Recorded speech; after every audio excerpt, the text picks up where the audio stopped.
Food steps എന്ന YouTube ചാനലിലേക്ക് എല്ലാവർക്കും സ്വാഗതം.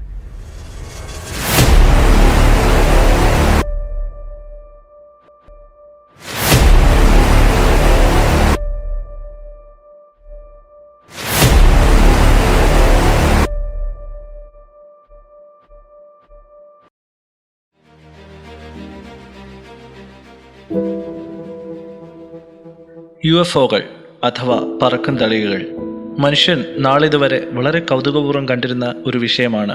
ഭൂമിക്ക് പുറത്ത് തങ്ങളെ കൂടാതെ മറ്റു ജീവജാലങ്ങളുണ്ടോ എന്ന ചോദ്യം. അന്യഗ്രഹ ജീവികളും പറക്കും തളികകളും എന്നും മനുഷ്യന്റെ ഭൗതിക മണ്ഡലത്തിൽ ജിജ്ഞാസ ഉണർത്തുന്ന ഒരു വിഷയമാണ്. അൺഐഡന്റിഫൈഡ് ഫ്ലൈയിങ് ഒബ്ജക്ട്സ് അഥവാ പറക്കും തളികൾ. ഇവയെ കണ്ടതായി ധാരാളം പേർ അവകാശവാദങ്ങൾ ഉന്നയിച്ചിട്ടുണ്ട്.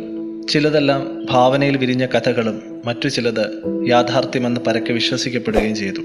ഈ കണ്ടെത്തലുകളെയെല്ലാം ക്രോഡീകരിച്ചുകൊണ്ട് നാസ തങ്ങളുടെ അന്തിമ നിഗമനങ്ങൾ പുറത്തുവിടുകയാണ്. ഒരുപക്ഷെ അന്യഗ്രഹ ജീവികളെ പറ്റിയുള്ള ചോദ്യങ്ങൾക്ക് ഒരു പരിധിവരെയെങ്കിലും ഉത്തരം നൽകാൻ ഈ എക്സ് ഫയലുകൾക്ക് കഴിഞ്ഞേക്കാം.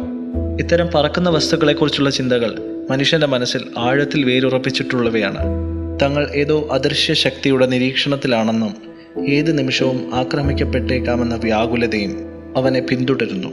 സാഹിത്യവും സിനിമയും എന്നും ആവേശത്തോടെ കൈകാര്യം ചെയ്തിരുന്നൊരു വിഷയമാണ് അന്യഗ്രഹ ജീവികളും പറക്കും തളികയും.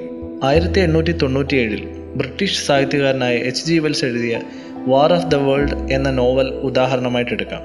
ഇതിൽ ചൊവ്വയിൽ നിന്നുള്ള അന്യഗ്രഹ ജീവികൾ ഭൂമിയിലേക്ക് എത്തുകയും ഇവിടെ നാശങ്ങൾ വിതച്ച് ആധിപത്യം സ്ഥാപിക്കുകയും ചെയ്യുന്നു.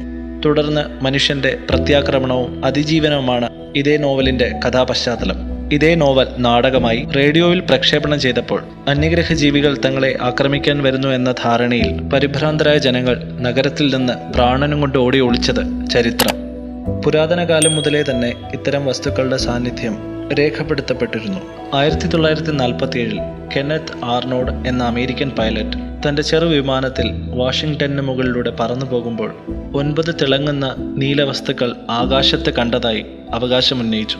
ഒരു കപ്പിന്റെ ആകൃതിയിലാണ് ഈ വസ്തുക്കൾ തന്റെ കാഴ്ചയ്ക്ക് അനുഭവപ്പെട്ടത് എന്ന് അദ്ദേഹം പിന്നീട് വിവരിച്ചു.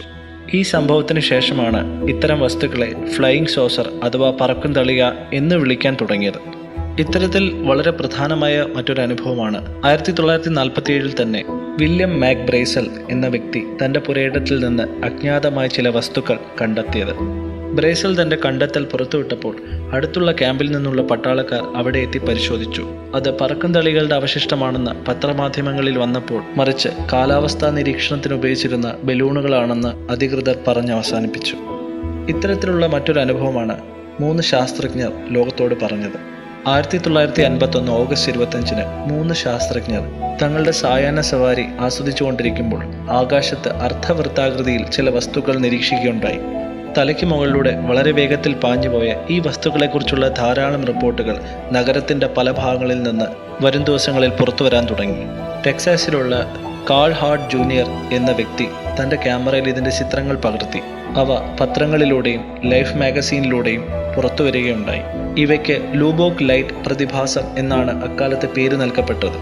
അതുപോലെ തന്നെ 1989 ബെൽജിയം നഗര നിവാസികൾ ത്രികോണാകൃതിയിലുള്ള ഭീമാകാരമായ പറക്കും തളികൾ ആകാശത്ത് വട്ടമിട്ട് പറക്കുന്നതായി റിപ്പോർട്ട് ചെയ്തു. പക്ഷേ അതിന് മതിയായ തെളിവുകൾ ഉണ്ടായിരുന്നില്ല. പറക്കും തളികൾ സത്യമാണോ മിഥ്യയാണോ എന്നുള്ളത് ഇന്നും അജ്ഞാതമായ രഹസ്യമാണ്. എന്നിരുന്നാലും ഭൂമിക്ക് പുറത്ത് ജീവനുണ്ടെന്നും അന്യഗ്രഹ ജീവികൾ തങ്ങളുടെ ഓരോ ചലനങ്ങളെയും നിരീക്ഷിച്ചു കൊണ്ടിരിക്കുന്നു എന്ന് മനുഷ്യൻ പൂർണ്ണമായി വിശ്വസിക്കുന്നു. അമേരിക്കയുടെ ബഹിരാകാശ ഏജൻസിയായ നാസ തങ്ങളുടെ രഹസ്യ റിപ്പോർട്ട് ജനങ്ങളുടെ അറിവിലേക്കായി പുറത്തുവിടുമ്പോൾ ഈ സംശയങ്ങൾക്കും വ്യാകുലതകൾക്കും ഒരു പരിധിവരെയെങ്കിലും ഉത്തരമുണ്ടാകും എന്ന് നമുക്ക് ഉറച്ചു വിശ്വസിക്കാം. ഇനി അഥവാ അന്യഗ്രഹ ജീവികൾ ഉണ്ടെങ്കിലും ഇല്ലെങ്കിലും തന്നെ എക്കാലവും നമ്മുടെ ചിന്തകളെ ഉണർത്തുന്ന ഒരു കൗതുക വിഷയമായി തന്നെ ഇത് തുടരും എന്നതിൽ യാതൊരു സംശയവുമില്ല.